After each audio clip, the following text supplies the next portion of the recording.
Pour nous, dans ce territoire qui s'appelle Grand Chambord, bordé par la Loire, le paysage, ça fait partie de nos gènes. Et donc, réfléchir ensemble avec nos habitants, nos collègues élus, à l'avenir, à la manière dont va évoluer ce paysage est juste une évidence. Le pari que nous faisons en travaillant sur ce plan de paysage, c'est de se donner les moyens d'imaginer comment le paysage de notre territoire sera pour la génération qui nous suit, sachant que au cours des 20 et 30 dernières années, notre paysage a beaucoup évolué. Et ceci est pourtant, pour nous qui y habitons, quasiment imperceptible. Et il faut que l'on se rende à l'évidence que si nous ne prenons pas le temps de réfléchir au fait que prendre des options sur la manière dont on souhaite préserver ce qui fait les caractéristiques de la qualité de notre cadre de vie, eh bien, nous passerons à côté de beaucoup de choses importantes pour nos habitants dans l'avenir. Notre territoire est devenu une véritable destination touristique de séjour entre le domaine national de Chambord et le Val-de-Loire, classé au patrimoine mondial UNESCO.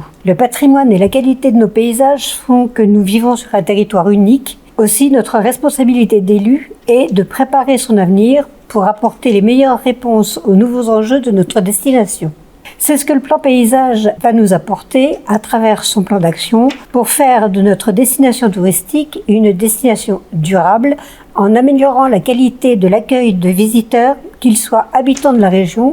ou touristes, tout en préservant nos ressources et nos paysages. Il me semble que le plan de paysage peut remettre au cœur des politiques d'aménagement du territoire le paysage, justement, comme un élément fondamental et aussi un élément qui permet de faire du projet en étant dans ce qu'on appelle le ménagement, c'est-à-dire c'est plus l'aménagement du territoire, mais bien le ménagement du territoire. Comment par petites touches on peut rééquilibrer, apporter un cadre de vie de qualité, aussi une façon d'aller vers la transition écologique de façon très bénéfique et finalement assez rapide. Dans une démarche communale, je souhaiterais pouvoir développer par le plan de paysage l'aménagement de l'aire du Rioux, ancien site de loisirs privé devenu propriété de la commune, afin de faire revivre cet espace permettant d'accueillir les habitants du territoire ainsi que les touristes nombreux sur notre secteur et d'y aménager divers équipements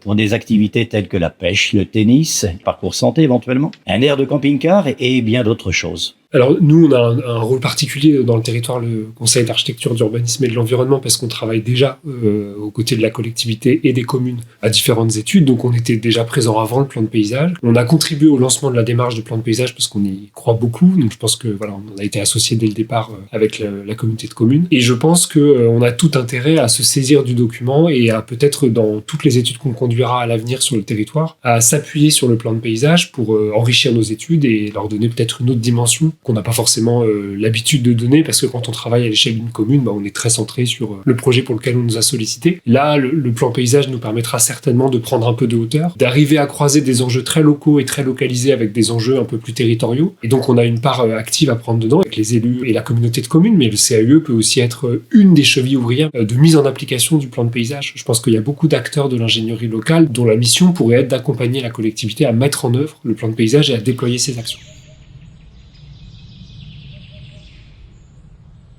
Cette démarche de plan de paysage sera une réussite si déjà nous arrivons à obtenir une vraie participation de nos habitants à ce sujet. L'idée, c'est que on fasse toucher du doigt le fait que le cadre de vie dans lequel nous sommes, nous en héritons, mais il n'est pas là par hasard. Et donc la réussite viendra de cette participation, et la participation nous amènera effectivement à mettre le doigt sur des éléments sensibles sur lesquels il y aura lieu d'agir. Ça peut être le long des axes les plus empruntés du territoire, et nous sommes un territoire très visité, donc nous avons une forme de responsabilité à ce propos. Et puis aussi au fait que pour qu'un territoire soit un territoire où il fait bon vivre, où il fait bon accueillir nos visiteurs, un certain nombre de propositions vont pouvoir émerger, soit de nos collègues élus dans les communes, soit de partenaires que sont les acteurs du monde agricole, que sont l'Office national des forêts, puisque nous avons cette chance d'avoir des milliers d'hectares de forêts gérés par l'Office national des forêts sur le territoire. Voilà, quelques exemples qui montrent que c'est une action qui doit embarquer nos propres habitants pour aboutir à des options qui seront clairement exposées et qui seront, dès lors qu'elles seront comprises, le gage d'une réussite pour le moyen et le long terme.